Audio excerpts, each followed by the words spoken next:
Alright, next question आपके सामने दिया गया है जो थोड़ा बहुत डिफरेंट क्वेश्चन है, ठीक है, और जेई में पूछा गया है एक बार। ठीक, सबसे पहले आपके पास एक सेल दी गई है, ठीक है, बट ये सेल थोड़ी डिफरेंटली दी गई है। अगर आप ध्यान से देखोगे यहां पे आपको एक सिंगल लाइन नहीं दी गई है। नॉर्मली मैं क्या करता था, Fe tri positive change to Fe di positive, जिसमें सिंगल लाइन फेज को रिप्रेजेंट कर रही थी।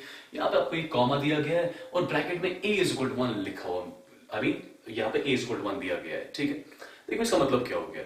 इसका मतलब हो गया ये दो जो आयंस है, फर्स्ट ऑफ ऑल ये Fe tri positive Fe di positive में कन्वर्ट हो रहा है, ठीक है, और दोनों का जो एक्टिव मास है, दोनों की जो कॉन्सेंट्रेशन है वो किसके बराबर है, 1 के बराबर। ठीक है, सिमिलरली यहां भी स्लैश नहीं दिया गया, लाइन नहीं दी है, फेज नहीं दिया है, मगर यहां पे कॉमा दिया गया है और आपके पास दिया गया है Ce+4 चेंज हो रहा है Ce+3 में, और ये जो ब्रैकेट में a इज इक्वल 1 दिया गया, इसका मतलब हो गया कि दोनों का एक्टिव मास किसके बराबर है, 1 के बराबर है, दोनों की कॉन्सेंट्रेशन किसके बराबर है, 1 के बराबर है। ठीक है, तो ये एक और तरीका होता है सेल को रिप्रेजेंट करने का। ठीक है, आप यहां पे लाइंस ड्रॉ नहीं करते हो, ठीक, लाइंस ड्रॉ करने के बगैर आप बीच में कॉमा रखते हो और यहां पे एक की ही कॉन्सेंट्रेशन लिखते हो, आप a इज इक्वल टू 1 लिख लिया आपने। ठीक है, इसका मतलब ये नहीं हुआ कि सिर्फ Fe डाई पॉजिटिव की कॉन्सेंट्रेशन 1 के बराबर है, इसका मतलब हो गया कि दोनों की कॉन्सेंट्रेशन किसके बराबर है, यूनिटी के बराबर है। कब, जब आपको यहां बीच में स्लैश लिखा हुआ नहीं मिलेगा, आपको कॉमा लिखा हुआ मिलेगा। ठीक है, अब इसके बाद नॉर्मल सेल दी गई है, दोनों इलेक्ट्रोड्स का पोटेंशियल दिया गया है, आई मीन ये आयरन का रिडक्शन पोटेंशियल दिया गया, स्टैंडर्ड रिडक्शन पोटेंशियल दिया गया है, ये सी का भी स्टैंडर्ड रिडक्शन पोटेंशियल दिया गया है। हमें चेक क्या करना है, if an ammeter is connected, अगर आप इस सेल को ऊपर से एक एमीटर कनेक्ट कर रहे हो, then predict the direction of current flow. हमें बोलना है कि करंट की मूवमेंट कहां से कहां तक होगी, क्या एनोड से कैथोड तक हो रही है या कैथोड से एनोड तक हो रही है। ठीक है, ये हमें देखना है। ठीक, और उसके बाद दूसरा क्वेश्चन भी अटैच्ड है इसके साथ, विल द करंट इंक्रीज और डिक्रीज विद टाइम। हमें यह भी बताना है कि करंट विद टाइम क्या ये बढ़ता जाएगा या कम होता जाएगा। ठीक है, बहुत ही अच्छा क्वेश्चन है, जिसको सॉल्व कैसे करेंगे हम वो देखिए आप। सबसे पहले हम लिखेंगे जो हमारा नॉर्मल प्रोसीजर होता है, रिएक्शन एट एनोड। ठीक है, सॉल्ट ब्रिज की left side anode, salt bridge की राइट साइड कैथोड। ठीक है, सबसे पहले Fe ट्राई पॉजिटिव जो है, यहां पे Fe डाई पॉजिटिव। ठीक है, Fe tri positive Fe di positive, first of all salt bridge की लेफ्ट साइड क्या है, सॉल्ट ब्रिज के लेफ्ट साइड यहां पे एनोड है। ठीक है, अब यहां पे रिएक्शन ये नहीं लिखोगे आप कि Fe tri positive change Fe di positive, वो बिल्कुल गलत हो जाएगा। ठीक है, आप लिखोगे क्या, आप लिखोगे Fe di positive aqueous change to Fe tri positive aqueous plus 1 electron. ठीक है, ये करेक्ट फॉर्म हो जाएगी रिएक्शन की, बिकॉज +2 से देखिए किस में जा रहा है, +3 में जा रहा है, दैट मींस ऑक्सीडेशन हो रही है, और कितने इलेक्ट्रॉन्स का लॉस हो रहा होगा, 1 इलेक्ट्रॉन। यहां पे कंफ्यूज नहीं होना है, पहले पहले +3 दिया है फिर +2 दिया है, नहीं, ये शफल करके दिया जा सकता है, बट इससे आपको कंफ्यूज नहीं होना। आपको सिंपल याद रखना है कि सॉल्ट ब्रिज के लेफ्ट साइड आपका एनोड होगा हमेशा। ठीक है, और एनोड पे ऑक्सीडेशन होगी, दैट मींस +2 किस में कन्वर्ट हो रहा होगा, +3 में कन्वर्ट हो रहा होगा। ठीक है, this is the reaction at anode. ठीक, तो सबसे पहले जहां पे मोस्ट ऑफ द स्टूडेंट्स गलती कर लेते हैं, this is the first step. अब इसके बाद रिएक्शन एट कैथोड, कैथोड वाली रिएक्शन यहां पे क्या होगी, कैथोड में क्या होती है, रिडक्शन। रिडक्शन मतलब ऑक्सीडेशन स्टेट डिक्रीज होनी चाहिए। ठीक है, तो नॉर्मली +4 से किस में जाएगा, +3 में जाएगा। ठीक है, तो यहां पे रिएक्शन होगी Ce+4 aqueous plus 1 electron, it change to what, it change to Ce+3 aqueous. ठीक है, रिएक्शन एट एनोड आ गई, रिएक्शन एट कैथोड आ गई। ठीक है, मैं दोनों रिएक्शंस को डायरेक्टली ऐड कर सकता हूं बिकॉज़ दोनों साइड इलेक्ट्रॉन्स बराबर है। ठीक है, और नेट रिएक्शन जो मेरे पास आएगी, what will be that, that will be Fe di positive aqueous plus Ce+4 aqueous, it change to Fe tri positive aqueous plus Ce+3 aqueous. ठीक है, ये आपके पास इस सेल की नेट रिएक्शन आ गई, this is the net cell reaction. और अगर ध्यान से देखोगे, जब आपने इन सेल्स को ऐड किया, कितने इलेक्ट्रॉन्स कैंसिल हो गए, एक इलेक्ट्रॉन कैंसिल हो गए, एक इलेक्ट्रॉन, दैट मींस इस सेल में, आई मीन इस नेट सेल रिएक्शन में टोटल इलेक्ट्रॉन्स का एक्सचेंज कितना हो रहा है, वह एक का। ठीक है, तो यहां पर n की वैल्यू किसके बराबर होगी, 1 के बराबर होगी। ठीक है, तो आपने नेट सेल रिएक्शन भी लिख ली। अब इसके बाद नॉर्मली रिएक्शन क्वोशिएंट का एक्सप्रेशन, रिएक्शन क्वोशिएंट का एक्सप्रेशन कैसे लिखेंगे हम, Q विल बी इक्वल, सबसे पहले will be starting from the products, so this will be concentration of Fe tri positive raised power 1 multiplied by concentration of Ce+3 raised power 1 divided by concentration of what, concentration of Fe di positive raised power 1, ठीक है, multiplied by concentration of Ce+4 raised power 1। ठीक है। अगर आप ध्यान से देखोगे यहां पे बीच में लगा हुआ है कॉमा और यहां पे ब्रैकेट में दिया है a equal to 1, that means इन दोनों का एक्टिव मास किसके बराबर है? 1 के बराबर। एक्टिव मास मतलब कंसंट्रेशन, ठीक है। इन दोनों का एक्टिव मास किसके बराबर है? 1 के बराबर, दैट मींस दोनों की कंसंट्रेशन किसके बराबर है? 1 के बराबर है। तो Q का वैल्यू आपके पास यहां पे किसके बराबर आ गया? 1 के बराबर आ गया, ठीक है। अब एक स्टेप और पेंडिंग है, that is your E not cell, ठीक। E नॉट सेल कैसे कैलकुलेट किया जाएगा? We already know E not cell. E not cell जो होता है that's always equal to E not of cathode minus E not of anode. Since salt bridge के right side आपका cathode होता है, ठीक है, तो मुझे कैथोड का यहां पे यहाँ पे कैथोड का कौन सा पोटेंशियल लेना है? मुझे यहाँ पे कैथोड का स्टैंडर्ड रिडक्शन पोटेंशियल लेना है।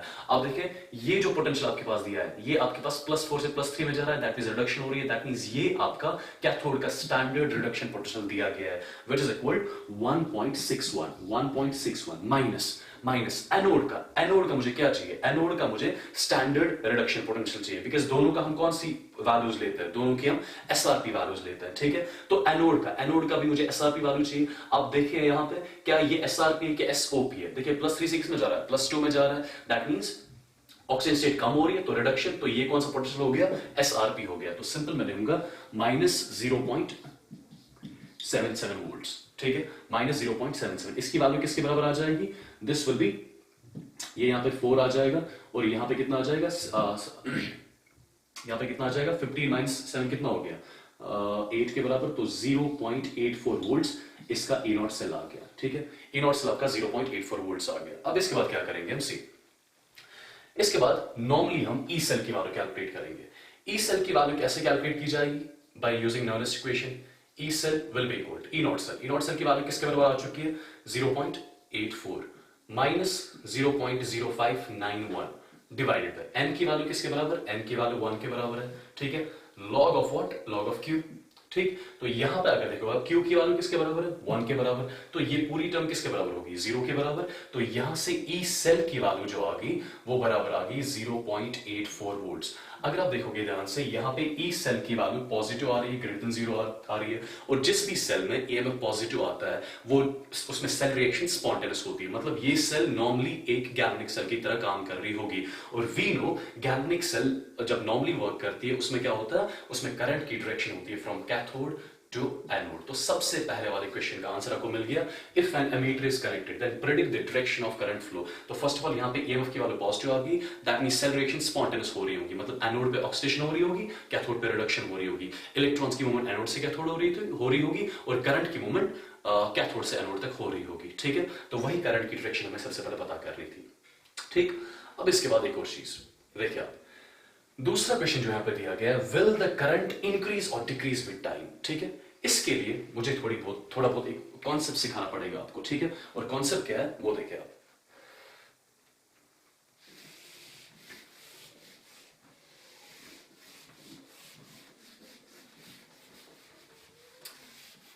देखिए आपने क्लास 11 इक्विलिब्रियम में पढ़ा होगा। फॉर एग्जांपल अगर आपके पास एक जनरल रिएक्शन होती है, for example A plus B, let's say ये भी एक्वस में ये भी एक्वस में, it is an equilibrium with C plus D, हर कोई एक्वस स्टेट में, ठीक है। फर्स्ट ऑफ ऑल अगर मुझे Q का एक्सप्रेशन लिखना होगा, कैसे लिखा जाएगा? Concentration of C multiplied by concentration of D divided by concentration of A multiplied by concentration of B। और मैं अज्यूम कर रहा हूं ये मैंने जनरल रिएक्शन जो लिख ली ये बैलेंस्ड रिएक्शन है, ठीक है, जिसमें स्टोइशियोमेट्रिक कोएफिशिएंट हर किसी के 1 1 है। तो ये आपके पास किसका एक्सप्रेशन आ गया? रिएक्शन कोएफिशिएंट का एक्सप्रेशन आ गया, ठीक। अब अगर मैं इक्विलिब्रियम कांस्टेंट का एक्सप्रेशन लिखूं, इक्विलिब्रियम कांस्टेंट का एक्सप्रेशन सेम इसी के बराबर हो जाएगा, concentration of C multiplied by concentration of D divided by concentration of A multiplied by concentration of B। But दोनों में फर्क क्या है? अगर दोनों का एक्सप्रेशन सेम है बट दोनों में फर्क क्या है? ये एक्सप्रेशन आप लिखते हो जब सेल में, जब इस रिएक्शन में, ये वाला एक्सप्रेशन आप लिखते हो जब इस रिएक्शन में इक्विलिब्रियम आ चुका होता है।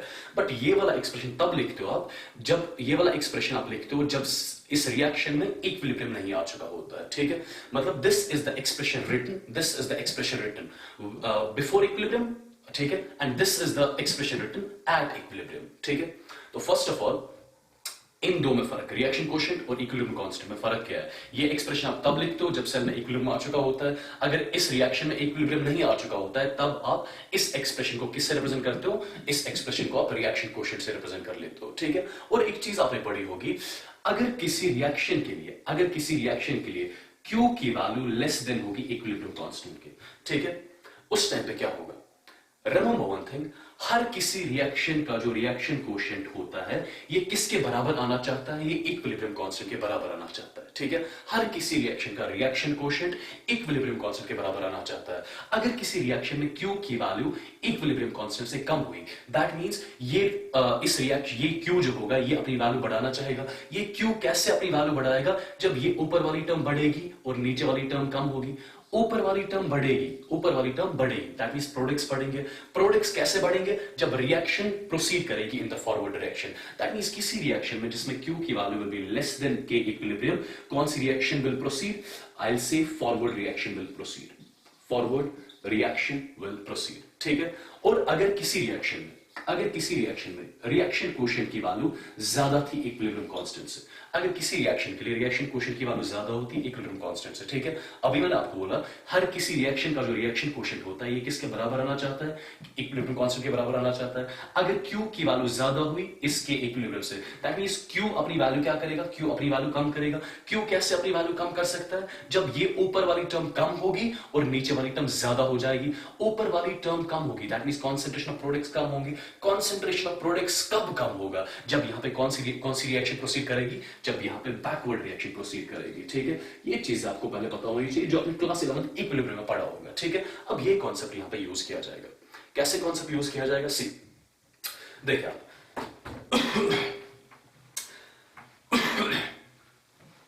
देखिए मेरे पास E नॉट सेल की वैल्यू आ चुकी है। How much is that? 0.84 volts. अगर मैं लिखूं if the cell is at equilibrium, अगर ये सेल इक्विलिब्रियम में हुई तो क्या होगा उस टाइम पे? मैं लिखूंगा यहां पे if the cell is at equilibrium, if cell is at equilibrium, ध्यान से देखना, if the cell is at equilibrium, ठीक है। उस टाइम पे अगर आपको याद होगा E नॉट सेल जो होता है वो किसके बराबर होता है? 0.0591 डिवाइडेड बाय n की वैल्यू यहां पे इस रिएक्शन के लिए कितनी थी? n की वैल्यू 1 के बराबर थी, आई गेस n की वैल्यू 1 के बराबर log ऑफ K इक्विलिब्रियम आ जाएगा यहां पे, log ऑफ K इक्विलिब्रियम आ जाएगा। E नॉट सेल की वैल्यू ऑलरेडी हम कैलकुलेट कर चुके हैं, किसके बराबर है? 0.84 के बराबर, is equal to 0.0591, this will be log of K equilibrium. और इस log की बेस क्या होती है? 10। जब आप इसको सॉल्व करोगे आपके पास K इक्विलिब्रियम की वैल्यू यहां से आ जाएगी 10 रेज़ पावर 14 के बराबर। किसके बराबर आ गई? 10 रेज़ पावर 14 के बराबर। अगर आप देख रहे हो इस सेल का इक्विलिब्रियम कांस्टेंट, इस सेल में जो सेल रिएक्शन हो रही है उसका इक्विलिब्रियम कांस्टेंट किसके बराबर आ रहा है? 10 रेज़ पावर 14 के बराबर आ रहा है। और हमारा जो सेल का Q था, रिएक्शन कोशेंट था, वो किसके बराबर आ रहा था? 1 के बराबर आ रहा था। अब आप खुद ही देखें क्या Q ज्यादा है कि K इक्विलिब्रियम ज्यादा है? आई से यहां पे Q की value is less than K equilibrium, Q की value is less than K equilibrium. And we know when Q is less than K equilibrium कौन सी रिएक्शन प्रोसीड करती है? फॉरवर्ड रिएक्शन प्रोसीड करती है। या आप एक और तरीके से देख सकते हो, Q की वैल्यू इक्विलिब्रियम कांस्टेंट से कम आ गई, Q की वैल्यू इक्विलिब्रियम कांस्टेंट से कम आ गई। अगर Q की वैल्यू इक्विलिब्रियम कांस्टेंट से कम आ गई, वी नो किसी भी रिएक्शन का जो रिएक्शन कोशेंट होता है ये हमेशा किसके बराबर होना चाहता है? K इक्विलिब्रियम के बराबर होना चाहता है। तो Q को अपनी वैल्यू बढ़ानी चाहिए, कम करनी चाहिए। तो आई से यहां पे Q की वैल्यू इंक्रीज हो जाएगी, Q की वैल्यू क्या हो जाएगी? इंक्रीज हो जाएगी, बिकॉज Q की value is less than K equilibrium. और Q किसके बराबर होना चाहिए? K इक्विलिब्रियम के बराबर आना चाहिए। दैट मींस Q अपनी वैल्यू बढ़ाएगा, रिएक्शन कोशेंट की वैल्यू बढ़ जाएगी। अगर रिएक्शन कोशेंट बढ़ रहा है, देखिए एक चीज आपको समझ आ गई कि यहां पे रिएक्शन कोशेंट बढ़ रहा होगा। अब अगर आप ध्यान से देखोगे जो हमारी एक्चुअल नर्नेस इक्वेशन थी, what was that? That was your E cell is equal to E not cell minus 0.0591 divide by n log of Q, ठीक है। अगर Q की वैल्यू बढ़ रही है, इस Q की वैल्यू बढ़ रही है, Q की वैल्यू अगर बढ़ रही है तो ये पूरी टर्म बढ़ रही है। अगर ये पूरी टर्म बढ़ रही है तो इन दोनों का डिफरेंस कम हो रहा है, इन दोनों का डिफरेंस कम हो रहा है, मतलब ई सेल की value EMF of the cell क्या हो रहा है? डिक्रीज हो रहा है। ईएमएफ होता क्या है? Potential difference. अगर सेल की पोटेंशियल डिफरेंस डिक्रीज हो रही है, we know potential difference is directly proportional to current. अगर पोटेंशियल डिफरेंस की वैल्यू डिक्रीज हो रही होगी तो करंट की वैल्यू जो होगी, करंट की वैल्यू भी विद टाइम डिक्रीज हो रही होगी। तो दूसरे क्वेश्चन का भी आंसर आपके पास आ गया। हमें क्या देखना था? विल द करंट इंक्रीज और डिक्रीज विद टाइम, और आपने क्या देख लिया? करंट की वैल्यू विद टाइम डिक्रीज हो रही है, ठीक है। This is what we were supposed to check. All right.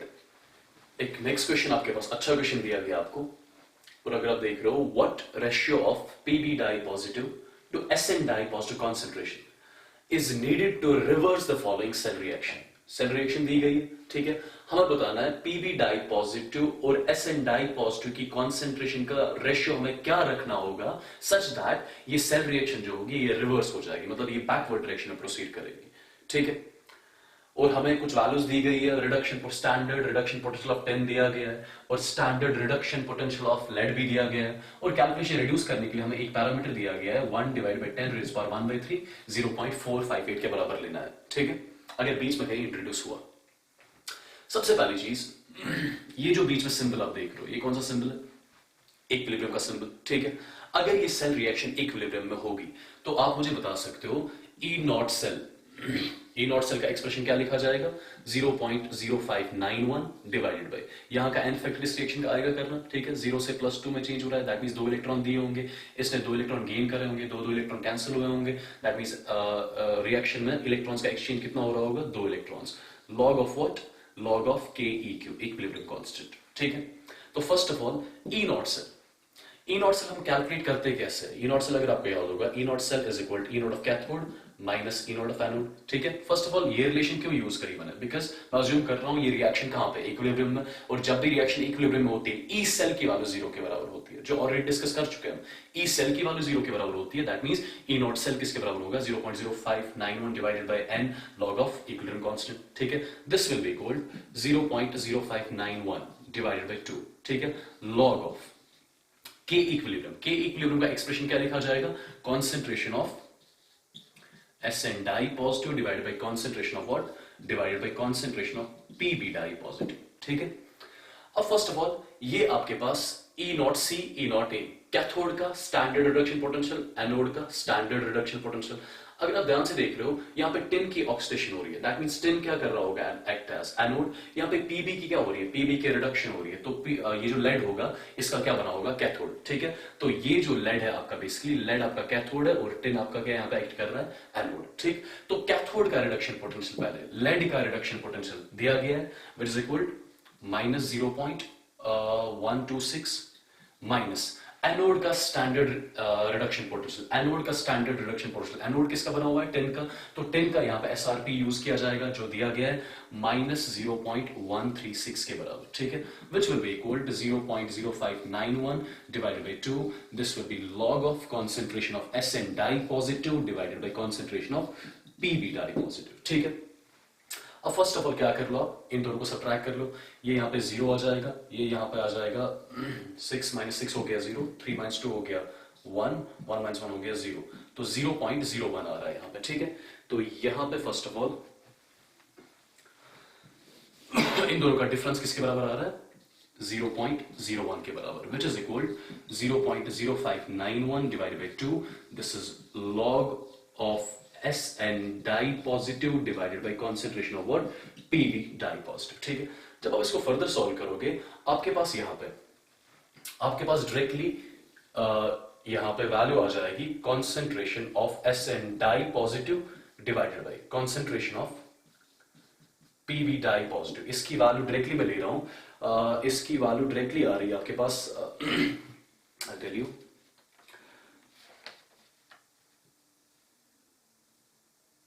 इसकी वैल्यू लॉग ऑफ या ऐसे लिख लो,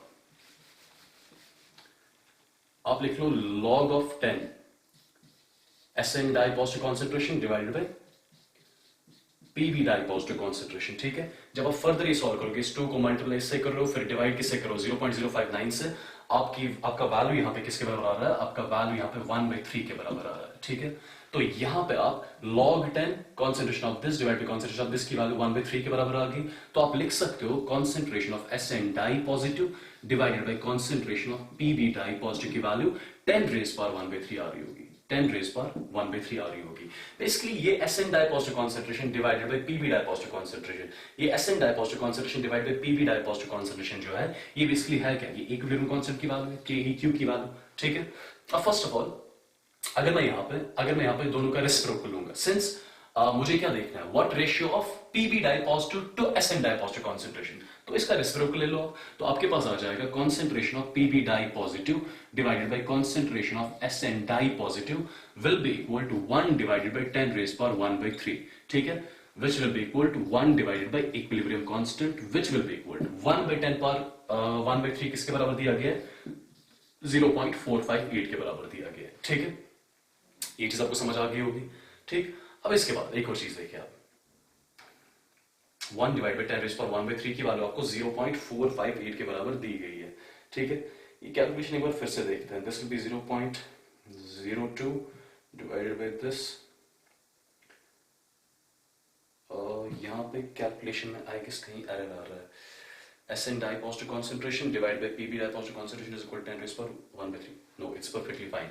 देखिए आप 1 by k इक्विलिब्रियम की वैल्यू आपके पास आ गई 0.458। ठीक है, अब देखिए आप, सबसे पहले अभी मैंने आपको एक कॉन्सेप्ट सिखाया यहाँ पे। What is that concept?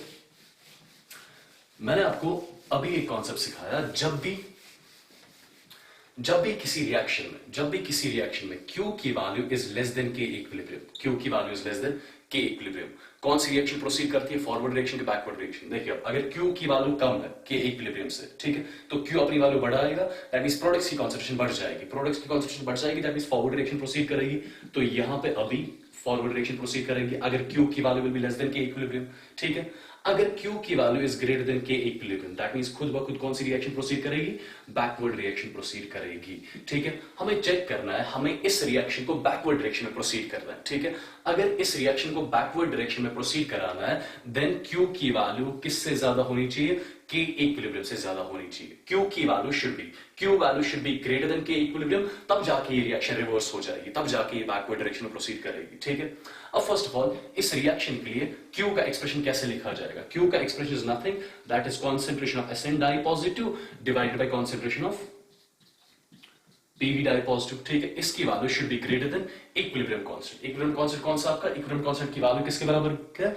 10 raise power 1 by 3 के बराबर। ठीक है, तो यहां पे अगर मैं रेसिप्रोकल ले लूं यहां पे, तो यहां पे आपके पास आ जाएगा concentration of Pb di positive divided by concentration of Sn di positive. ठीक है, जब आप रेसिप्रोकल ले तो इनइक्वालिटी चेंज हो जाती है, अगर ये ग्रेटर देन था अभी लेस देन हो जाएगा, और यहां पे आ जाएगा 1 divided by 10 raise power 1 by 3। ठीक है, तो इसी को फर्दर सॉल्व किया जाएगा। सॉल्व क्या करना है? क्वेश्चन सॉल्व हो गया हमारा सी।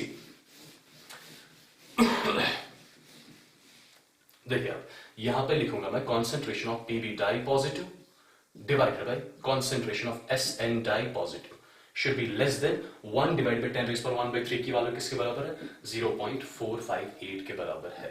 ठीक है, दैट मींस इसका मतलब क्या हो गया? अगर आपको इस सेल रिएक्शन को रिवर्स कराना होगा, आपको इन दोनों की कॉन्सेंट्रेशन का रेशियो इस टर्म से कम रखना होगा। ठीक है, तब जाके सेल रिएक्शंस क्या हो जाएंगे? रिवर्स हो जाएंगी। एक इंपॉर्टेंट कॉन्सेप्ट जो यूज किया हमने, दैट इज सेल रिएक्शन को रिवर्स कराने के लिए reaction coefficient should be greater than equilibrium constant. ठीक है, इसी को फर्दर हमने यूज किया और यहां से हमारे पास एक रिलेशन आ गई कि इन दोनों के कॉन्सेंट्रेशन का डिफरेंस, इन दोनों के कॉन्सेंट्रेशन का रेशियो, इन दोनों के Pb डाई पॉजिटिव और Sn डाई पॉजिटिव के कॉन्सेंट्रेशन का ratio should be less then 0.458, तब जाके ये रिएक्शन रिवर्स हो जाएगी, तब जाके यहां पे बैकवर्ड रिएक्शन स्टार्ट हो जाएगी, which is what we were supposed to check. चलिए आप एक और क्वेश्चन हम करने जा रहे हैं। आपके पास एक सेल दी गई है और इस सेल का आपका EMF दिया गया है, दैट इज 0.81 वोल्ट्स।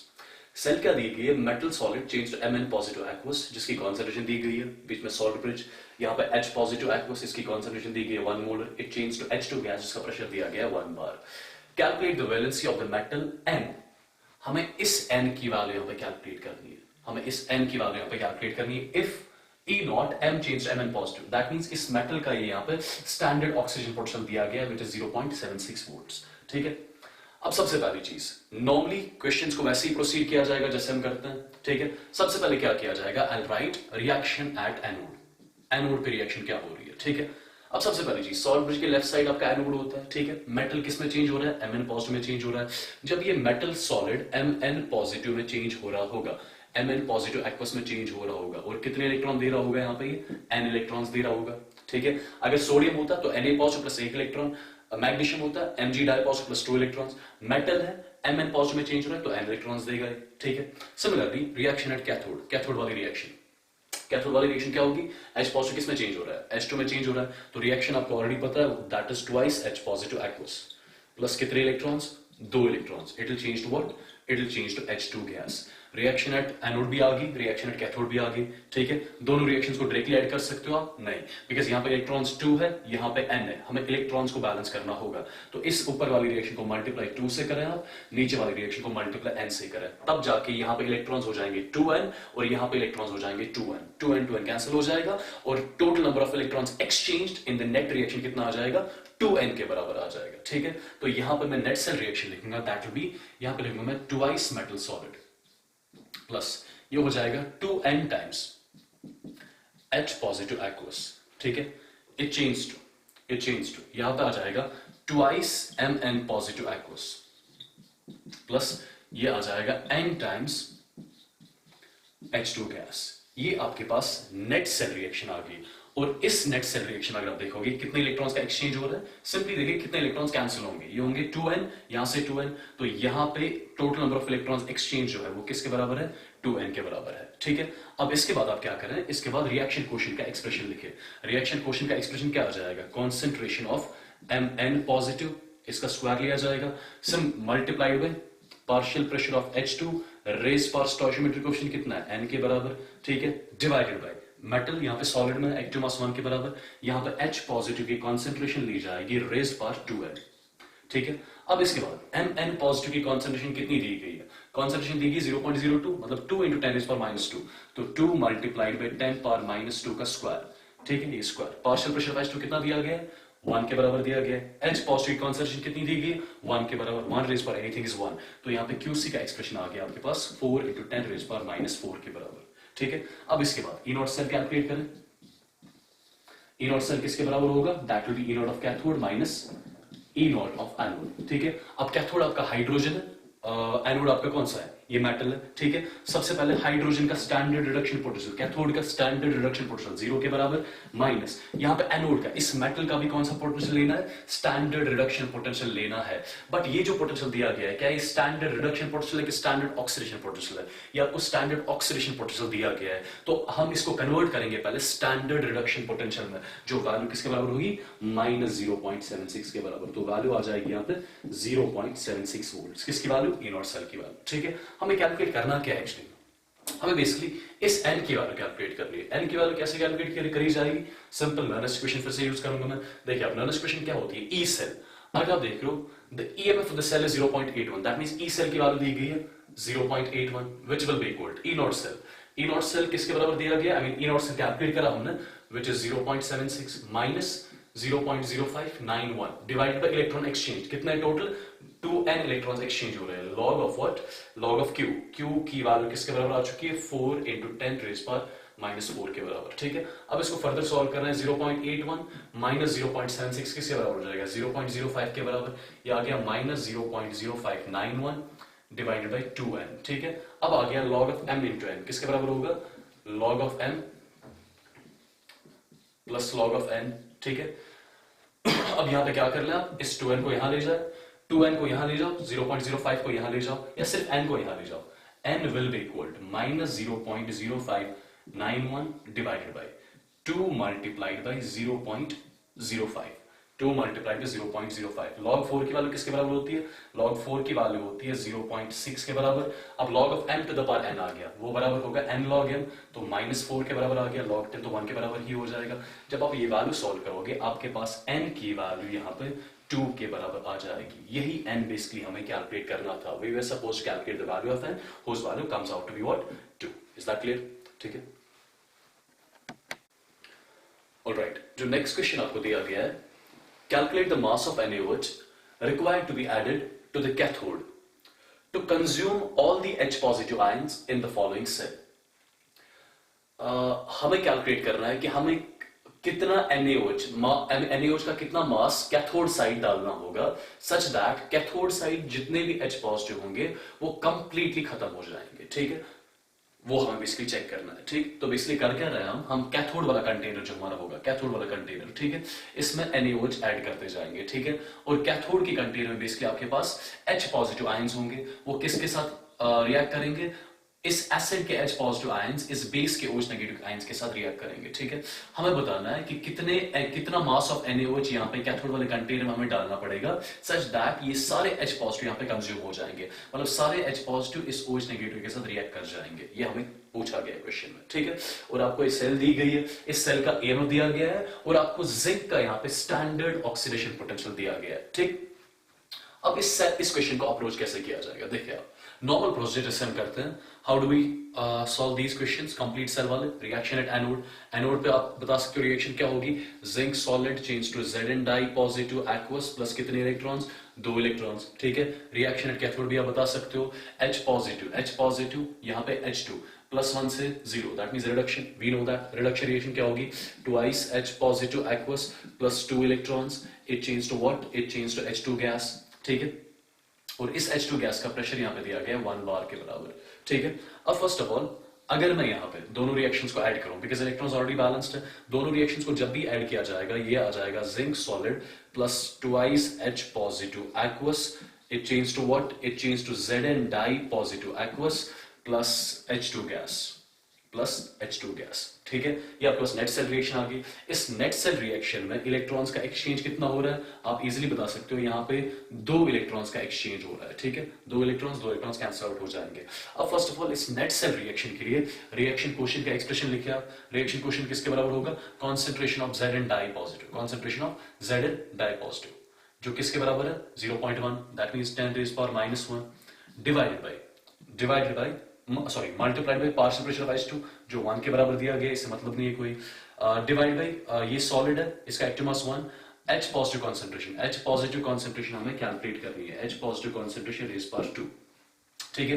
ये Q का एक्सप्रेशन आ गया, ठीक। सबसे पहले अगर Q मेरे पास आ गया, अब मैं E नॉट सेल भी कैलकुलेट कर सकता हूं। बेसिकली E नॉट सेल किसके बराबर होगा, यहाँ पे E not cell will be simply equal to what, E not of cathode minus E not of anode, ठीक है। कैथोड किसका बना हुआ है, हाइड्रोजन इलेक्ट्रोड का, हाइड्रोजन इलेक्ट्रोड का SRP किसके बराबर होता है 0 के बराबर, माइनस एनोड का जिंक का भी मुझे यहाँ पे SRP लेना होगा, बट ये जो आपके पास दिया है ये जिंक का SOP दिया गया है, स्टैंडर्ड ऑक्सीडेशन पोटेंशियल, बट मुझे जिंक का कौन सा वैल्यू लेना है, स्टैंडर्ड रिडक्शन पोटेंशियल जो बराबर होगा -0.76 के।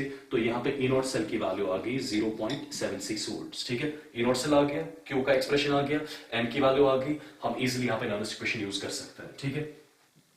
और नर्वस इक्वेशन यूज कैसे की जाएगी, सिंपल, E सेल की वैल्यू भी क्वेश्चन में दी गई है 0.701 E cell is equal to E not cell that is 0.76 minus 0.0591 divided by N की वैल्यू किसके बराबर 2 लॉग ऑफ Q का एक्सप्रेशन किसके बराबर है 10⁻⁻1 divided by concentration of H positive, ठीक है। जब आप फर्दर ये इक्वेशन सॉल्व करोगे आपके पास लास्ट में बचेगा यहाँ पे log of H positive concentration is equal to -1.5, ठीक है। जब आप फर्दर इसको सॉल्व करोगे, इसको यहां ले जाओगे, फिर 2 से मल्टीप्लाई, फिर इससे डिवाइड, ठीक है। लास्ट में आपके पास क्या बचेगा, log of H positive concentration is equal to -1.5, ठीक है। यहां पे ये है log of m divided by n, ये हो जाएगा log of m minus log of n, ठीक। अब यहां पे देखिए आप इसको फर्दर सॉल्व कैसे किया जाएगा, यहां पे लिखूंगा मैं concentration of H positive will be equal to, log को इस साइड ले जाओ, क्या आ जाएगा एंटी लॉग आ जाएगा, ठीक है। तो ये आ गया एंटी लॉग ऑफ -1.5। और नेगेटिव्स का एंटी लॉग कैसे हम सॉल्व करते हैं ऑलरेडी आपको पता होगा, अगर नहीं पता है तो यहाँ पे ध्यान रखें, H positive concentration will be equal, सबसे पहले इस -1.5 को हम ब्रेक करेंगे, ठीक है। मैं इसको ऐसे लिखूंगा, एंटी लॉग ऑफ -1.5 को लिखूंगा मैं -2 + 0.5, ठीक है। अब देखिए आप ये जो -2 है, ये जो इंटीजर है, इसमें एक इंटीजर है एक फ्रैक्शन, या ऐसे हाँ एक -2 है एक 0.5 है, फ्रैक्शन को छोड़ दो, ठीक है। जो यहाँ पे ये -2 है इसको सीधे लिख लो आप 10⁻², क्या लिख लो 10⁻², 10 पावर जो भी यहाँ पे होगा, ठीक है, मल्टीप्लाइड बाय। अब देखिए ये 0.5 किसका लॉग है बेसिकली, ठीक है। अगर आपको पता होगा log 1 की वैल्यू किसके बराबर होती है 0, log 2 किसके बराबर होता है 0.3, log 3 किसके बराबर होता है 0.47, log 4 किसके बराबर होता है 0.6, ठीक है। दैट मींस ये जो 0.5 है, 0.5 इससे थोड़ा ज्यादा आता है, ठीक है, तो अप्रोक्सीमेटली मैं इसको 3 के बराबर ले सकता हूं। मतलब जीरो हमें देखना है ये 0.5 किसका लॉग है, 0.5 अप्रोक्सीमेटली 3 का लॉग होगा, ठीक है। तो यहां पे आपके पास H पॉजिटिव कॉन्सेंट्रेशन जो आ गई that comes to equal to 0.03। तो आपके पास H पॉजिटिव कॉन्सेंट्रेशन आ गई। ये कौन सी H पॉजिटिव कॉन्सेंट्रेशन बेसिकली है, ये वो वाली H पॉजिटिव कॉन्सेंट्रेशन है जो आपके पास इस कैथोडिक पार्ट में, कैथोड वाले कंटेनर में है, ठीक है। आपके पास H पॉजिटिव कॉन्सेंट्रेशन आ गई 0.03। अब रिमेंबर वन थिंग, जो कॉन्सेंट्रेशन होती है, what is concentration basically, concentration is nothing, concentration अगर मैं लिखूं concentration of H positive, concentration को डिफाइन कैसे करते हैं, number of moles of H positive divided bye volume in litres, ठीक है। कॉन्सेंट्रेशन होता क्या है, number of moles divided by volume, ठीक है।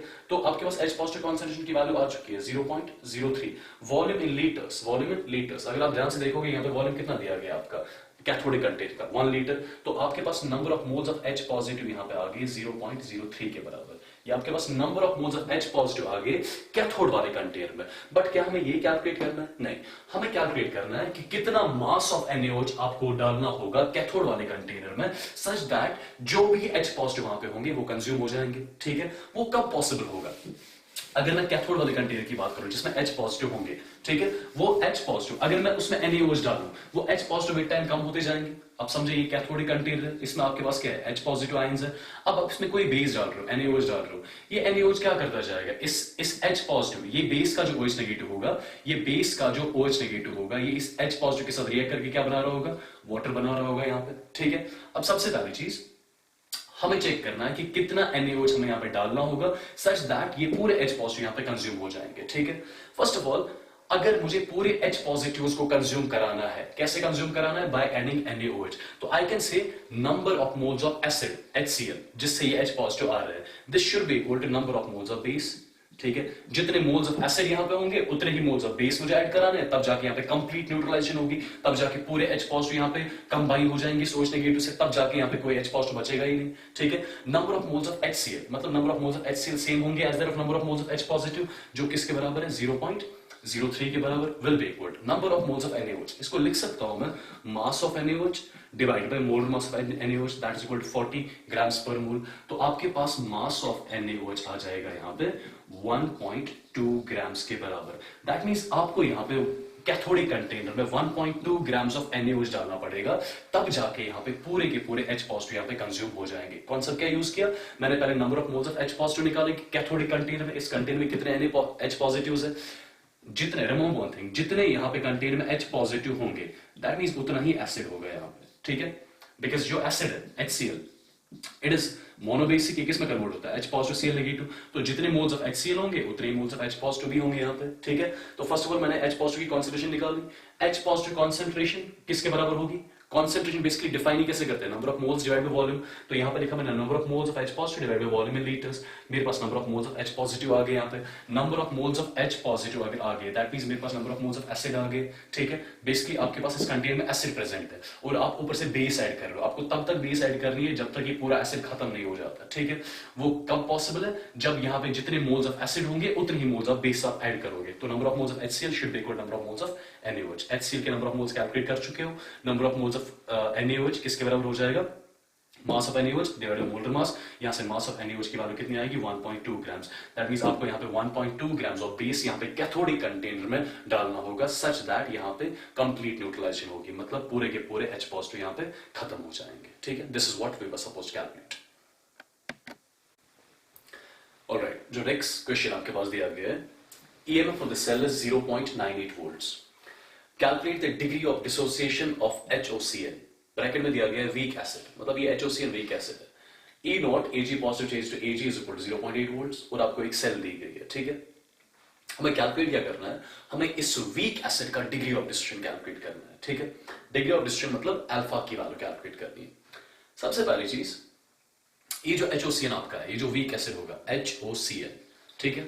अगर वीक एसिड है, रिमेंबर वन थिंग, जो भी एक वीक एसिड होता है या वीक बेस होती है, ठीक है, इनको कंसिडर किया जाता है वीक इलेक्ट्रोलाइट्स। और जो भी वीक इलेक्ट्रोलाइट्स होते हैं वो अपने आयंस के साथ इक्विलिब्रियम में होते हैं, ठीक है। और इसके आयंस क्या होंगे, सिंस ये एक एसिड है तो यहाँ पे H पॉजिटिव होगा, H positive aqueous plus OCl negative aqueous, ठीक है।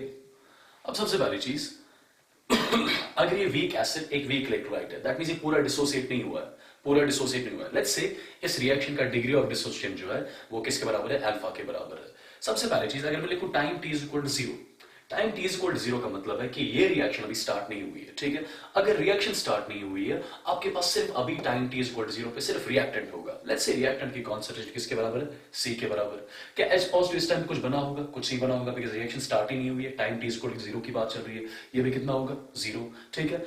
अब यहां पे जब इस रिएक्शन में इक्विलिब्रियम आ चुका होगा, जब इस रिएक्शन में इक्विलिब्रियम आ चुका होगा, तब HOCN कितना बचा होगा, आपने क्लास 11 इक्विलिब्रियम में पढ़ा होगा, C माइनस सी अल्फा।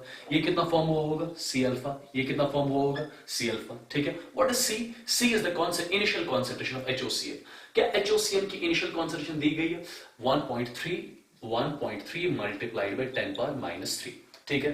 अब फर्स्ट ऑफ ऑल जरा ध्यान से देखिए आप, H पॉजिटिव की कॉन्सेंट्रेशन यहां से किसके बराबर आ गई, H पॉजिटिव की कॉन्सेंट्रेशन यहां पे इस किसके बराबर आ गई, it is equal to C alpha के, ठीक है। Which will be equal C की वैल्यू V लो किसके बराबर 1.3 into 10 raised power minus 3 multiplied by what, multiplied by alpha. तो सबसे पहले ये चीज आप याद रखो यहां पे, इसके बाद हम क्वेश्चन प्रोसीड करेंगे, ठीक है। यहां पे एनोड में, एनोड किसका है, हाइड्रोजन इलेक्ट्रोड का, ठीक है। एनोड के कंटेनर में H पॉजिटिव की कॉन्सेंट्रेशन किसके बराबर है 1.3 10 power minus 3 multiplied by alpha. Simply मैंने क्या किया, ये जो HOCN आपने इलेक्ट्रोलाइट एनोड में यूज करा होगा, ये पूरा डिसोसिएट नहीं हुआ होगा, ठीक है, बिकॉज ये वीक एसिड है जो अपने आयंस के साथ इक्विलिब्रियम में होगा। तो मैंने यहाँ पे सबसे पहले क्या कर लिया, मैंने H पॉजिटिव की कॉन्सेंट्रेशन एनोड वाले कंटेनर में कितनी H पॉजिटिव की कॉन्सेंट्रेशन होगी, that will be equal to 1.3 10 power minus 3 multiplied by alpha. इसको मैं यहाँ पे साइड में लिख के रख रहा हूँ, ठीक है। H positive concentration is equal to what, is equal to C alpha is equal to 1.3 into 10 power minus 3 multiplied by alpha, ठीक है। इसको मैं यहाँ पे स्क्वायर में लिख के रख रहा हूँ, ठीक। अब ये पार्ट जो हमने किया ये मैं यहाँ पे इरेज करूंगा, बिकॉज मेरे पास इतनी स्पेस यहाँ पे अवेलेबल है नहीं, ठीक है। अब इसके बाद सी, अब मैं इस क्वेश्चन को नॉर्मल वैसे ही प्रोसीड करूंगा जैसे हम क्वेश्चंस को प्रोसीड करते हैं कंप्लीट सेल्स के लिए। सबसे पहले I be writing reaction at anode.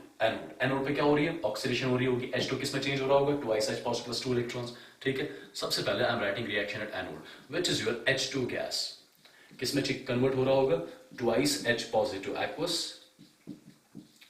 plus 2 electrons. This is the reaction which is happening at anode. Similarly, reaction at cathode भी आप बता सकते हो, Ag positive किस में convert हो रहा है, Ag में convert हो रहा है। तो reaction क्या हो रही होगी, Ag positive aqueous plus कितने electrons, plus 1 electron, it changed to what, it changed to Ag solid, ठीक है। आपके पास एनोड वाली रिएक्शन आ गई, कैथोड वाली रिएक्शन आ गई। अब नेट रिएक्शन लिखने के लिए आपको पहले इलेक्ट्रॉन्स बैलेंस करने होते हैं, यहाँ पे मल्टीप्लाई किससे कर लो, 2 से मल्टीप्लाई कर लो आप, ठीक है। तो नेट रिएक्शन जो आपके पास आएगी that will be H2 gas plus ये आ जाएगा twice Ag positive aqueous, twice Ag positive aqueous, it change to what, it change to twice H positive aqueous plus twice Ag solid, ठीक है। ये मेरे पास नेट सेल रिएक्शन आ गई, और इस नेट सेल रिएक्शन में कितने इलेक्ट्रॉन्स का एक्सचेंज हो रहा है, 2 इलेक्ट्रॉन्स का एक्सचेंज हो रहा है। ये 2 इलेक्ट्रॉन्स है, ये 2 1 2 हो गया, 2 इलेक्ट्रॉन कैंसिल हो गए, तो यहाँ पे n की वैल्यू किसके बराबर आ गई, 2 के बराबर। दैट मींस इलेक्ट्रॉन्स का एक्सचेंज यहाँ पे कितना हो रहा है, 2 इलेक्ट्रॉन्स का एक्सचेंज हो रहा है। अब इसके बाद नॉर्मल प्रोसीजर, इसके बाद हम रिएक्शन क्वोशिएंट कैलकुलेट करते हैं। Q का एक्सप्रेशन यहाँ पे किसके बराबर होगा, concentration of H positive raise power 2 multiply पे इसका 1 हो जाएगा, एक्टिव मास 1 हो जाएगा, सॉलिड है, ठीक है, डिवाइडेड बाय ये यहाँ पे गैस है, ठीक है, इसका पार्शियल प्रेशर लिया जाएगा। H2 गैस का पार्शियल प्रेशर कितना दिया गया है, 180, तो मतलब ही नहीं कोई। Ag पॉजिटिव की यहाँ पे क्या ली जाएगी, concentration, I write concentration of Ag positive raise power 2, ठीक है। तो ये आ गया आपके पास H पॉजिटिव कॉन्सेंट्रेशन का square divide by Ag positive की कॉन्सेंट्रेशन कितनी है, 0.8 raise power 2, 0.8 raise power 2, Q का वैल्यू आ गया। अब इसके बाद आप E नॉट सेल कैलकुलेट करें। E नॉट सेल किसके बराबर होता है, E not of cathode minus E not of anode, ठीक है। कैथोड किसका बना हुआ है बेसिकली, कहां की सेल, ये आपके पास कैथोड बना हुआ है सिल्वर का, तो मुझे सिल्वर का यहाँ पे SRP वैल्यू चाहिए, सिल्वर का स्टैंडर्ड रिडक्शन पोटेंशियल वैल्यू चाहिए। क्या ये आपके पास स्टैंडर्ड रिडक्शन पोटेंशियल सिल्वर का दिया गया है, डेफिनेटली किसके बराबर दिया गया है, 0.8 के बराबर दिया गया है, तो यहाँ पे आ गया 0.8 माइनस एनोड का मुझे भी SRP चाहिए। एनोड का स्टैंडर्ड रिडक्शन पोटेंशियल, एनोड कौन सा, हाइड्रोजन इलेक्ट्रोड का SRP कितना होता है, SRP SOP दोनों किसके बराबर होता है, 0 के बराबर। तो यहाँ पे E नॉट सेल की वैल्यू भी किसके बराबर आ गई, 0.8 वोल्ट्स के बराबर। अब इसके बाद क्या किया जाएगा, What I'll be doing is मैं यहाँ पे ई सेल का एक्सप्रेशन यूज करूंगा, नर्नस इक्वेशन यूज करूंगा। देखिए अब आपको ए में फॉर द सेल कितना दिया गया है 0.98, तो ई सेल के बदले क्या आ गया 0.98 mine is equal E cell is equal E not cell, E not cell की value 0.8 minus 0.0591 divide by n, n की वैल्यू किसके बराबर आ चुकी है 2 के बराबर आ चुकी है, लॉग ऑफ क्यू, क्यू का एक्सप्रेशन क्या है आपके पास H positive concentration square divided by 0.8 का स्क्वायर। ठीक है, ये मेरे पास दिया गया है। अब इसके बाद क्या करेंगे हम सी, मैं यहां से H पॉजिटिव कॉन्सेंट्रेशन कैलकुलेट करूंगा, नॉर्मल कैलकुलेशन की जाएगी, 0.8 को यहां लिया, दिस विल बी 0.98 माइनस 0.8। ठीक है, इसको मल्टीप्लाई किससे कर लूं, मल्टीप्लाई इसको 2 से कर लूं। ठीक है, डिवाइड किससे कर लूं, इस 0.0591 से कर लूं। ठीक है, this should be equal minus times ये आ जाएगा log of m divide by n, तो आ गया log of H positive concentration का स्क्वायर माइनस log ऑफ 0.8 का स्क्वायर। ठीक है, अब इसको फर्दर सॉल्व कर सकते हो आप, 0.98 माइनस 0.8 जो आ जाएगा 0.18 के बराबर, या सीधे कर ही लो आप ये 0.98 माइनस 0.8 किसके बराबर हो गया 0.18, 0.18 मल्टीप्लाइड बाय 2 किसके बराबर हो गया 0.18 मल्टीप्लाइड बाय 2 हो गया 0.36 divided by 0.0591, this should be equal minus times ये हो गया log of m to the power n जो बराबर होगा n log m की, तो हो गया 2 log of H positive concentration minus, ठीक है, ये आ गया फिर से log of m to the power n, ये आ गया फिर से ट्वाइस log ऑफ 0.8। ठीक है, अब इसके बाद फर्दर सॉल्व करके लास्ट में मेरे पास log ऑफ H पॉजिटिव जो आएगा, log ऑफ H पॉजिटिव यहां से आता है, मैं आपको एग्जैक्टली इसका डेटा ही बताता हूं, यहां से log ऑफ H पॉजिटिव जो आएगा, या wait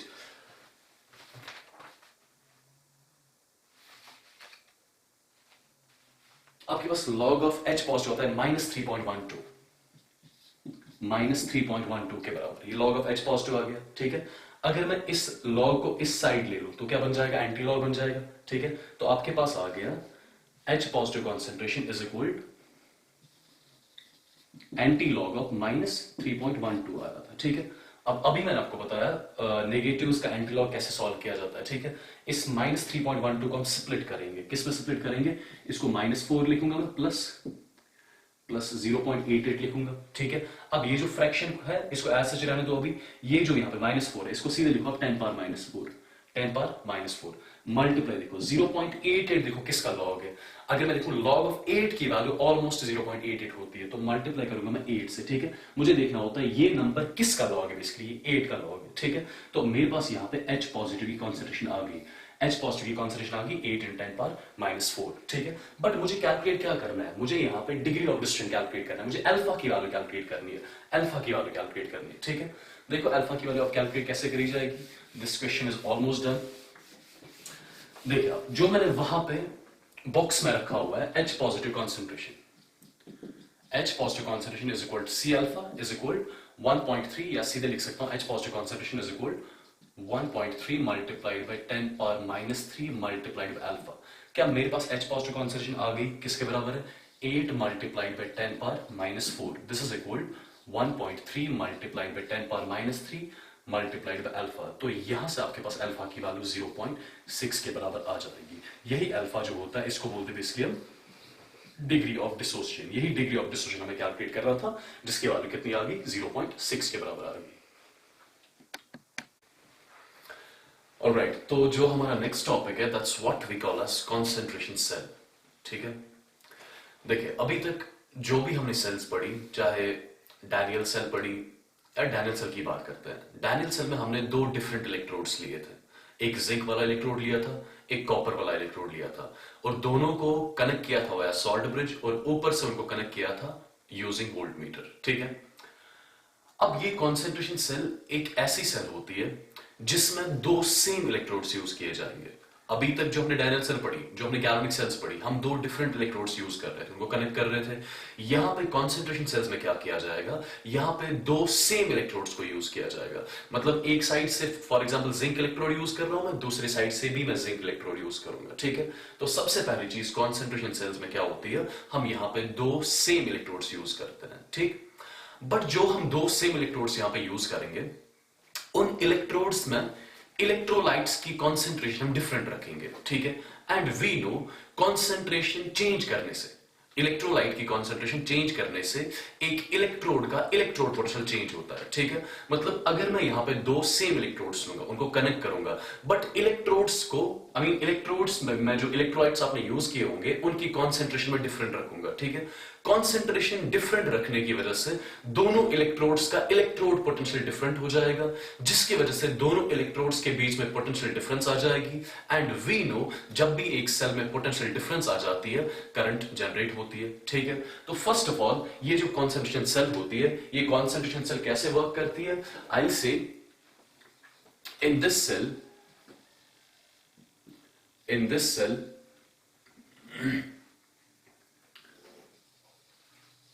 same electrodes with different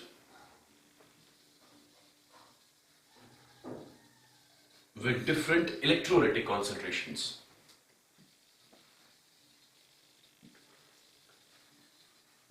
With different electrolytic concentrations are used, due to which potential difference is created,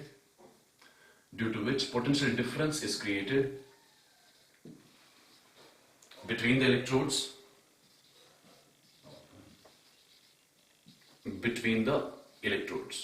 तो यहां पे ये बेसिक प्रिंसिपल होता है किसका? एक कॉन्सेंट्रेशन सेल का, ठीक है, जिसमें दो सेम इलेक्ट्रोड्स यूज किए जाएंगे, बट दोनों इलेक्ट्रोड्स की कॉन्सेंट्रेशन डिफरेंट रखी जाएगी, जिसकी वजह से दोनों इलेक्ट्रोड्स के बीच में पोटेंशियल डिफरेंस आ जाएगी और यहाँ पे करंट जनरेट होगी, करंट स्टार्ट हो जाएगी, ठीक है। वो हम अभी देखेंगे डिटेल में, करंट किस डायरेक्शन में स्टार्ट होती है, क्या होता है, ठीक है। सबसे पहले आपको याद क्या रखना है, ये जो कॉन्सेंट्रेशन सेल होती है ये दो टाइप्स की होती है। पहली कॉन्सेंट्रेशन सेल को बोलते हैं electrolytic concentration cell, electrolytic concentration cell, ठीक है। ये पहली कॉन्सेंट्रेशन सेल है जो हमें यहां पे डिस्कस करनी है। दूसरी जो कॉन्सेंट्रेशन सेल आपके पास होती है, that's what we call as electrode concentration cell, ठीक है। तो आपके पास first of all concentration cells के दो टाइप्स होते हैं, one is called as electrolytic concentration cell and number second is called as the electrode concentration cell. दोनों को हमें यहां पे डिटेल में एनालाइज करना है। तो सबसे पहले हम स्टार्ट करेंगे कौन सी कॉन्सेंट्रेशन सेल्स है, will be starting with the electrolytic concentration cell. आप हेडिंग डालें यहां पे इलेक्ट्रोलिटिक कॉन्सेंट्रेशन सेल।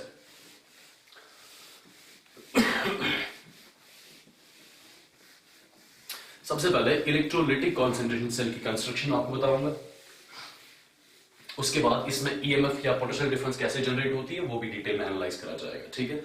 आप हेडिंग डालें यहां पे electrolytic concentration cell, electrolytic concentration cell. देखिए फर्स्ट ऑफ ऑल, सिंस ये कॉन्सेंट्रेशन सेल है तो दो सेम इलेक्ट्रोड्स यूज किए जाएंगे, ठीक है। फर्स्ट ऑफ ऑल अगर फॉर एग्जांपल ये मैंने एक इलेक्ट्रोड रखा है यहां पे किसी मेटल का, मेटल सॉलिड, और इसमें मैं इलेक्ट्रोलाइट रख रहा हूं जिसमें आपके पास कौन सा आयंस प्रेजेंट है, Mn positive aqueous ions present है, ठीक है। और यहां पे इलेक्ट्रोलाइट की कॉन्सेंट्रेशन फॉर एग्जांपल रख रहा हूं मैं C1 के बराबर, किसके बराबर? C1, ठीक है। सिमिलरली एक और ऐसा ही इलेक्ट्रोड लूंगा मैं यहां पर, एक और ऐसा ही इलेक्ट्रोड ले रहा हूं मैं जो सेम मेटल का बना हुआ है, this is metal rod, metal solid, और इसमें मैं सेम Mn पॉजिटिव आयंस रख रहा हूं, same Mn positive aqueous ions रख रहा हूं, जिनकी कॉन्सेंट्रेशन यहां पे फॉर एग्जांपल C2 के बराबर रखी हुई है, ठीक है। अब सबसे पहली चीज, इन दो इलेक्ट्रोड्स को ऊपर से मैंने वोल्टमीटर के साथ कनेक्ट कर दिया और यहां से मैंने नॉर्मली सॉल्ट ब्रिज यूज करा, ठीक है। ये जो कॉन्सेंट्रेशन सेल मेरे पास आ गई, ये जो सेल मेरे पास आ गई, ये जो सेल मेरे पास आ गई जिसमें मैंने दो सेम इलेक्ट्रोड्स यूज किए, बट दोनों इलेक्ट्रोड्स में जो इलेक्ट्रोलाइट्स यूज किए गए इनकी कॉन्सेंट्रेशन डिफरेंट रखी मैंने, ठीक है। इस सेल को बोला जाएगा यहां पे इलेक्ट्रोलिटिक कॉन्सेंट्रेशन सेल, ठीक है, जिसमें मैं दोनों इलेक्ट्रोलाइट्स की कॉन्सेंट्रेशन क्या रख रहा हूं, डिफरेंट रख रहा हूं, C1 C2, ठीक है। सबसे पहली चीज, अगर मुझे इस सेल को यहां पे रिप्रेजेंट करना होगा, कैसे रिप्रेजेंट करना होगा, मैं अज्यूम कर रहा हूं ये आपका एनोड है यहां पे और ये आपका यहां पे कैथोड है, ठीक है। एनोड पे क्या हो रही होगी, ऑक्सीडेशन हो रही होगी। तो फर्स्ट ऑफ ऑल अगर मुझे इस सेल को रिप्रेजेंट करना होगा, I will be writing metal solid. Metal solid किस में कन्वर्ट हो रहा होगा? Mn पॉजिटिव एक्वस में। और ये Mn पॉजिटिव किस में जा रहा होगा? इस लेफ्ट वाले कंटेनर में, जिसकी कॉन्सेंट्रेशन कितनी रखी हुई है हमने? C1 के बराबर। बीच में सॉल्ट ब्रिज आ जाएगा, ठीक है। Right side cathodic part, cathode पे क्या होती है? रिडक्शन। ये Mn पॉजिटिव जो सोल्यूशन में है, Mn पॉजिटिव सोल्यूशन में है, ये रॉड से इलेक्ट्रॉन्स लेंगे, किस में कन्वर्ट हो जाएंगे? मेटल सॉलिड में कन्वर्ट हो जाएंगे। और वो मेटल सॉलिड किस पे डिपॉजिट होगा? इस रॉड पे डिपॉजिट होगा। तो यहां पे क्या लिखा जाएगा? Mn पॉजिटिव एक्वस, जो राइट वाले कंटेनर में है, जिसकी कॉन्सेंट्रेशन कितनी रखी हुई है मैंने? C2 के बराबर रखी हुई है। ये किस में चेंज होगा? ये मेटल सॉलिड में चेंज होगा। तो सबसे पहली चीज, ऐसे एक इलेक्ट्रोलाइटिक कॉन्सेंट्रेशन सेल को यहां पे रिप्रेजेंट करा जाएगा। अब ये जो आपके पास ये इलेक्ट्रोलाइटिक कॉन्सेंट्रेशन सेल है, ये वर्क कब करेगी? क्या कंडीशंस होनी चाहिए कि ये सेल वर्क करनी चाहिए? ठीक है, सबसे पहली चीज, यहां पर मैंने कॉन्सेंट्रेशन C में रखी हुई है, यहां पे कॉन्सेंट्रेशन C2 रखी हुई है।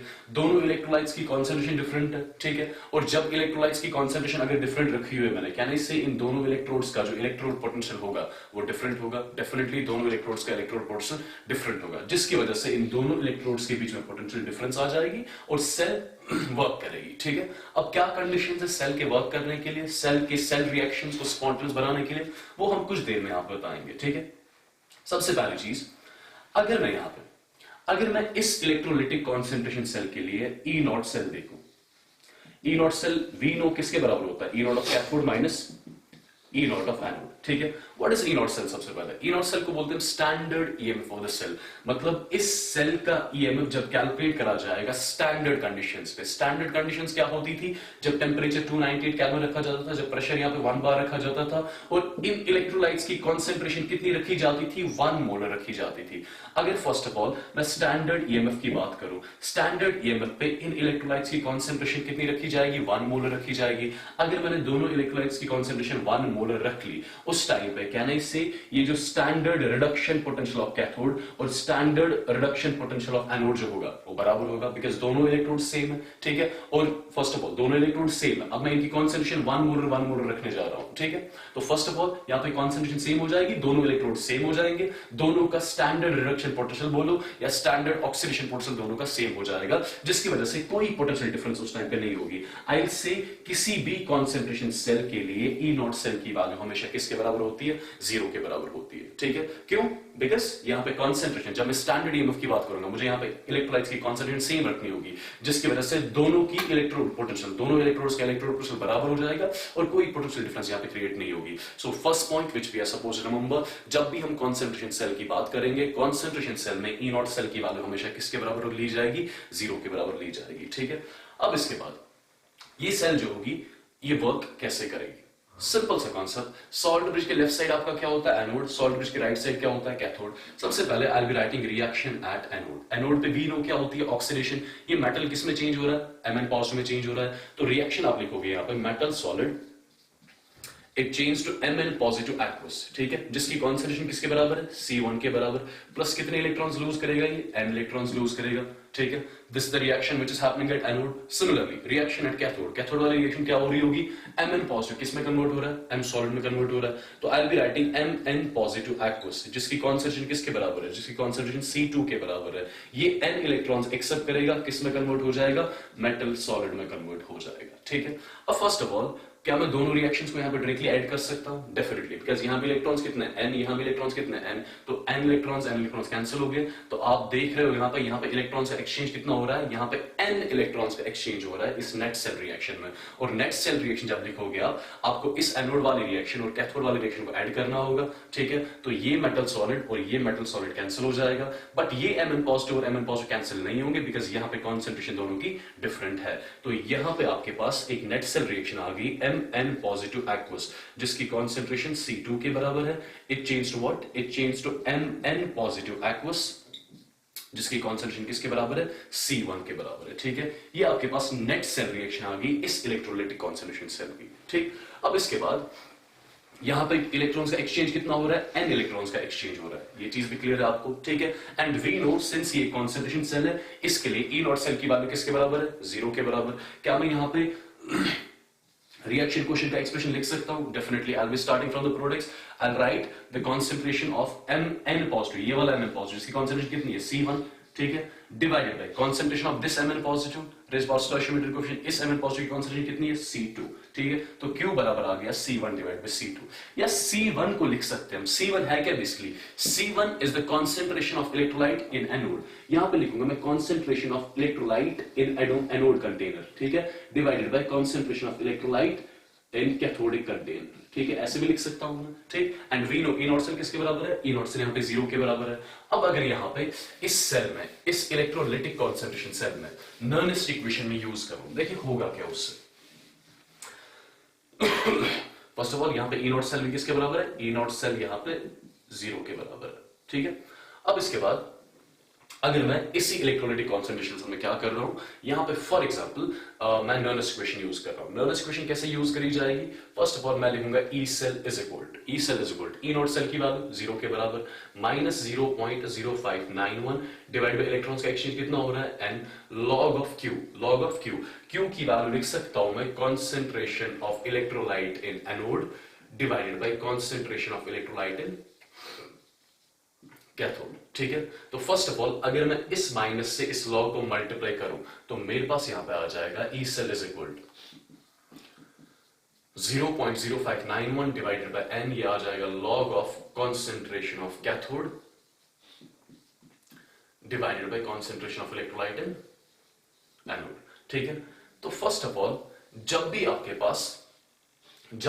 पास एक इलेक्ट्रोलाइटिक कॉन्सेंट्रेशन सेल होगी, I'll say for an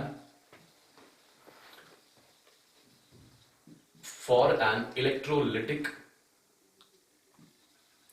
concentration cell involving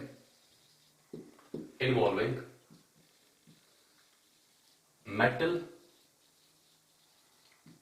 ion electrodes, because दोनों जगह पे मैंने मेटल आयन इलेक्ट्रोड्स यूज करा है, ठीक है। For an electrolytic concentration cell involving metal ion electrodes, E cell is calculated as, E cell ऐसे कैलकुलेट करा जाएगा, ठीक है, 0.0591 divide by n log of concentration of electrolyte in cathode divide by anode, ठीक है। अब फर्स्ट ऑफ ऑल ये electrolytic concentration cell जो होगी, इसमें सेल रिएक्शंस कब स्पॉन्टेनियस होंगी वो कंडीशन में चेक करनी है।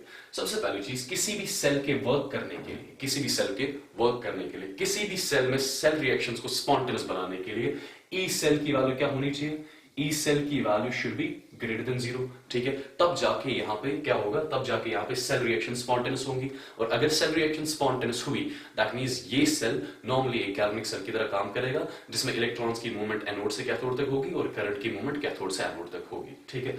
और फर्स्ट ऑफ ऑल अगर ई सेल की वैल्यू 0 ग्रेटर देन 0 है, first of all for this electrolytic concentration cell involving metal ion electrode to be working, मतलब अगर इसमें सेल रिएक्शन को स्पॉन्टेनियस होना है तो ई सेल की वैल्यू क्या होनी चाहिए, ग्रेटर देन 0 होनी चाहिए। अब देखिए ई सेल की वैल्यू ग्रेटर देन 0 कब होगी, सबसे पहली चीज अगर कैथोड और एनोड की कॉन्सेंट्रेशन सेम होगी, ठीक है, तो ये और ये कैंसिल हो जाएगा, log 1 0 के बराबर, तो ई सेल 0 के बराबर होगा। क्या उस टाइम पे सेल वर्क करेगा, उस टाइम पे सेल वर्क नहीं करेगा, ई सेल की वैल्यू ग्रेटर देन 0 होनी चाहिए। दैट मींस ये जो वैल्यू यहां पे आपको दिख रही है, ठीक है, this value should be greater then 1, ये जो आपको दिख रहा होगा concentration of cathode divided by concentration of anode, this value should be greater then 1, और ये वैल्यू ग्रेटर देन 1 कब होगा, कैन आई से when concentration of cathode, when concentration of electrolyte in cathode will be greater than the concentration of electrolyte in anode, ठीक है। That means ये जो आपके पास इलेक्ट्रोलाइटिक कॉन्सेंट्रेशन सेल है जिसमें आपने मेटल आयन इलेक्ट्रोड्स यूज कर रहे हैं, ये इलेक्ट्रोलाइटिक सेल तभी काम करेगी, तभी वर्क करेगी, इसमें सेल रिएक्शंस तभी स्पॉन्टेनियस होंगे जब आपने कैथोड में इलेक्ट्रोलाइट की कॉन्सेंट्रेशन ज्यादा रखी होगी एज कंपेयर टू एनोड, मतलब जब आपने यहाँ पे C2 की वैल्यू ज्यादा रखी होगी as compare to what, as compare to C1, ठीक है। So what we are supposed to remember, for this kind of electrolytic cell involving metal ion electrode to be working, for its cell reactions to be spontaneous, concentration of electrolyte in cathode should be greater than the concentration of electrolyte in anode. या I'll say यहाँ पे concentration of electrolyte in cathode कितनी है, C2 value should be greater than C1, तब जाके ये cell reactions जो होंगी यहाँ पे ये spontaneous होंगी, तब जाके ये cell normally work कर रही होगी as a galvanic cell, जिसमें electrons की movement anode से cathode तक हो रही होगी और current की movement cathode से anode तक हो रही होगी। यहां तक क्लियर है। अब इसके बाद इसको अगर मैं थोड़ा विजुअलाइज कैसे करूंगा मैं, सी अभी हमने एक कंडीशन यहां पे देख ली कि C2 की value should be greater than C1, तब जाके ये जो कॉन्सेंट्रेशन सेल होगी ये वर्क कर रही होगी एज ए गैल्वेनिक सेल, ठीक है। अब फर्स्ट ऑफ ऑल अगर मैं C2 की वैल्यू ज्यादा रख रहा हूं C1 से, C2 is the concentration of electrolyte in cathode, C1 is the concentration of electrolyte in anode, ठीक है। वी नो, डिस्कस कर चुके हैं हम अर्लियर क्लासेस में कि जितनी कॉन्सेंट्रेशन बढ़ती जाती है इलेक्ट्रोलाइट की उतना रिडक्शन पोटेंशियल बढ़ता जाता है, ठीक है। फर्स्ट ऑफ ऑल अगर मैं इसको थोड़ा इसकी फिजिकल सिग्निफिकेंस आपको बताऊं, देखिए होगा क्या यहां पे, see first of all let's assume ये आपका एनोडिक कंटेनर है और ये आपका कैथोडिक कंटेनर है। इसमें इलेक्ट्रोलाइट की कॉन्सेंट्रेशन C2 है, इसमें इलेक्ट्रोलाइट की कॉन्सेंट्रेशन C1 के बराबर है, ठीक है। For this electrolytic concentration cell to be working, C2 should be greater than C1, ठीक है। ऑलरेडी हम देख चुके हैं जब भी आप इलेक्ट्रोलाइट की कॉन्सेंट्रेशन बढ़ाते हो इलेक्ट्रोड का रिडक्शन पोटेंशियल बढ़ता है, इलेक्ट्रोड का रिडक्शन पोटेंशियल बढ़ता है। अगर मैं C2 की वैल्यू ज्यादा रख रहा हूं C1 से, अगर मैं C2 की वैल्यू ज्यादा रख रहा हूं दैट मींस इस इलेक्ट्रोड का रिडक्शन पोटेंशियल ज्यादा होगा as compare to this electrode, ठीक है। इस इलेक्ट्रोड का रिडक्शन पोटेंशियल कम होगा, ठीक है। सिंपल सी चीज है, यहाँ पे कॉन्सेंट्रेशन ज्यादा है दैट मींस इस इलेक्ट्रोड का रिडक्शन पोटेंशियल ज्यादा होगा, यहाँ पे कॉन्सेंट्रेशन कम है एज कंपेयर टू दिस, तो इसका रिडक्शन पोटेंशियल कम होगा as compare to this electrode, ठीक है। अगर दोनों इलेक्ट्रोड्स के बीच में पोटेंशियल का डिफरेंस आ गया है, यहाँ पे रिडक्शन पोटेंशियल ज्यादा है, यहाँ पे रिडक्शन पोटेंशियल कम है, या आप in terms of oxidation potential भी बात कर सकते हो। अगर यहाँ का रिडक्शन पोटेंशियल ज्यादा है तो यहाँ का ऑक्सीडेशन पोटेंशियल कम होगा, और यहाँ का रिडक्शन पोटेंशियल कम है तो यहाँ का ऑक्सीडेशन पोटेंशियल ज्यादा होगा। दैट मींस दोनों इलेक्ट्रोड्स के बीच में क्या आ गई, पोटेंशियल डिफरेंस आ गई।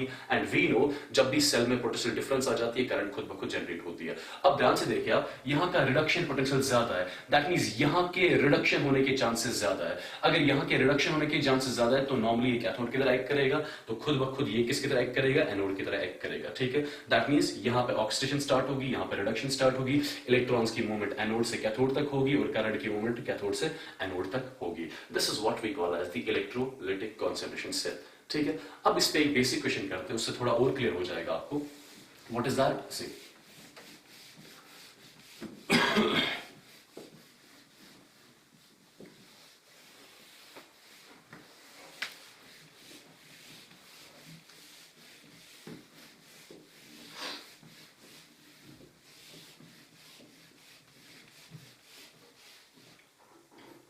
देखिए आप, एक क्वेश्चन ले रहा हूं मैं यहां पर,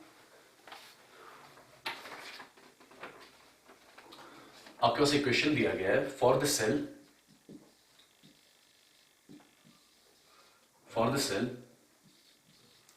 zinc solid change to Zn dipositive aqueous. यहां की कॉन्सेंट्रेशन रख रहा हूं मैं C2 के बराबर, बीच में salt bridge, this is Zn dipositive aqueous, इसकी कॉन्सेंट्रेशन में C1 रख रहा हूं और ये किस में चेंज हो रहा है, जिंक सॉलिड में चेंज हो रहा है।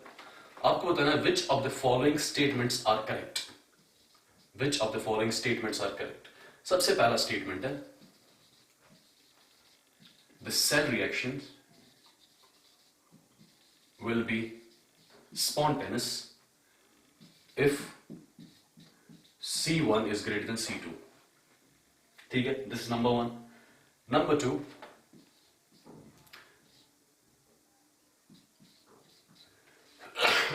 sorry, if C1 is greater than C2, if C2 is greater than C1, if C2 is greater than C1, current will flow from cathode to anode. तीसरा statement, if C1 is greater than C2,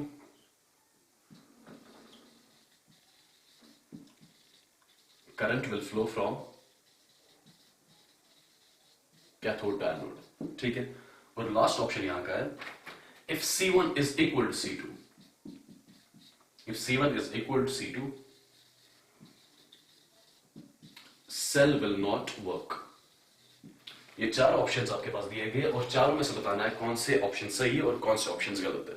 सबसे पहली चीज, अगर आप ध्यान से देखोगे ये सेल कौन सी दी गई है, देखिए आप दोनों इलेक्ट्रोड सेम यूज किए गए, ठीक है, जिंक के इलेक्ट्रोड्स। तो फर्स्ट ऑफ ऑल ये कॉन्सेंट्रेशन सेल है, ठीक है, concentration cell involving metal ion electrodes, ठीक है, जिसमें एनोड की कॉन्सेंट्रेशन कितनी रखी गई है C2, कैथोड की कॉन्सेंट्रेशन कितनी रखी गई है C1। अब ये पहला ऑप्शन यहाँ पे, the cell reactions will be spontaneous if C1 will be greater than C2, ठीक है। एक मेटल मेटल आयन इलेक्ट्रोड जब यूज करते हो आप किसी कॉन्सेंट्रेशन सेल में, उसमें सेल रिएक्शंस कब स्पॉन्टेनियस होती है? When concentration of cathode is greater than the concentration of anode. अभी हमने देख लिया, ठीक है।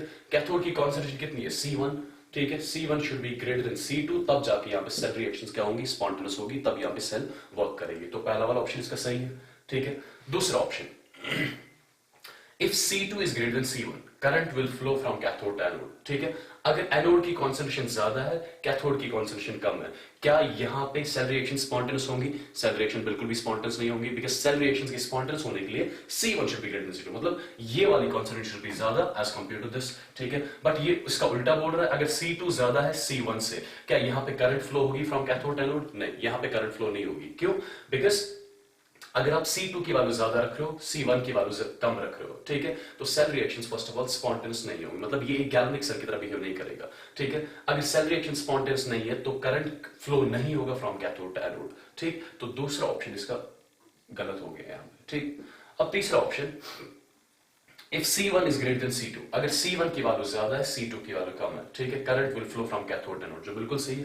बिकॉज अभी हमने देख लिया, for the cell to be working, concentration of cathode should be greater than concentration of anode. Cathode की concentration C1, एनोड की concentration C2, तो if C1 is greater than C2, current will flow definitely. अगर C1 की value ज्यादा हुई C2 से, तो ये सेल स्पॉन्टेनियस होगी। अगर सेल स्पॉन्टेनियस है तो यहाँ पे डेफिनेटली एनोड पे ऑक्सीडेशन होगी, कैथोड पे रिडक्शन होगी, और इलेक्ट्रॉन्स की मूवमेंट एनोड से कैथोड और करंट की मूवमेंट कैथोड से एनोड। तो ये वाला ऑप्शन भी इसका सही है। अब लास्ट वाला ऑप्शन अगर देख रहे हो आप, if C1 is equal to C2, cell will not work. अगर दोनों इलेक्ट्रोलाइट्स की कॉन्सेंट्रेशन हमने सेम रखी हुई है, ठीक है, क्या सेल वर्क करेगी? नहीं। क्यों?